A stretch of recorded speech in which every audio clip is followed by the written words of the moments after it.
The first day of fall has come and went, and within another couple weeks and a month, the trees will start to change their leaf color. They'll start to fall off, and we'll be into the first part of winter. And the wildflowers are not done yet for the season. And so today what I'd like to do is take you on a little wildflower walk here during the fall. So the goldenrods, there's actually quite a few different kinds. This one is called gray goldenrod, or some people call it old-field goldenrod. But it's one of the shorter goldenrods, and there's a whole host of kinds of goldenrod. There are some that are more weedy than others. This is actually one that I consider quite a nice species. It does well in low fertility situations like this road cut here. But it's a really great plant for the pollinators. You can see the butterflies, the bees, the beetles. They're all working this plant. There's a lot of activity and a lot of buzz out here right now.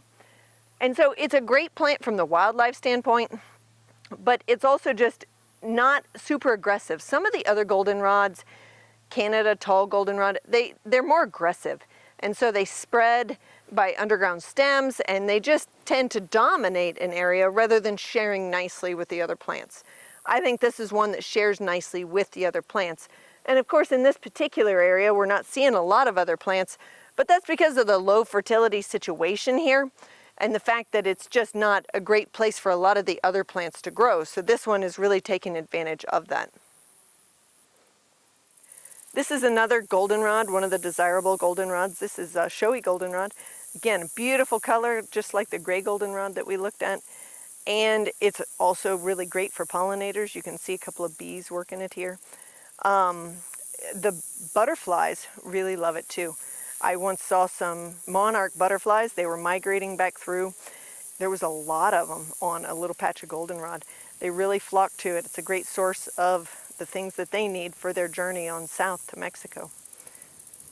So this is a Maximilian sunflower. Maximilian and sawtooth look quite a bit alike. And again, I can just see the buzz of activity. There's ants crawling around on the plant. Beautiful flowers, bright, bright golden yellow, just to add a touch of color to the fall, along with all the other yellow goldenrods.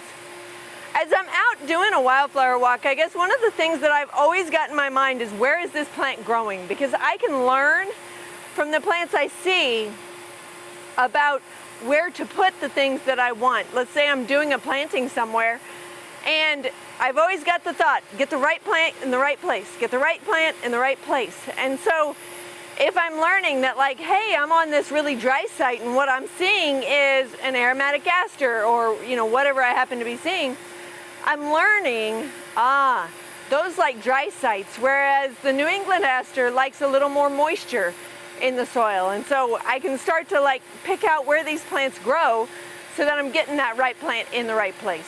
The asters are blooming, just starting to bloom. And so this is a New England aster, really pretty plant, gets a little taller than some of the other wildflowers. Also, we have the aromatic aster in front of me, right up here. And this is the flower. There was one back here that was actually blooming already.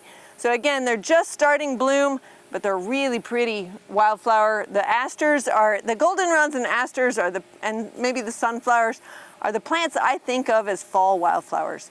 And again, these plants, the asters, are also lovely for the monarch butterflies. When they migrate through, they'll stop in and get a sip of nectar and head on their way south. No wildflower walk of fall is actually complete without looking at a few of the grasses, because the warm season grasses, the big native grasses that were so much a part of the native grasslands, it is their time of glory as well.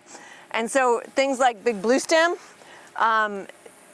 purple top, and then also there's a split-beard blue stem way up here in front of me that just really shines. You get the sun on it just right, and it shines silver.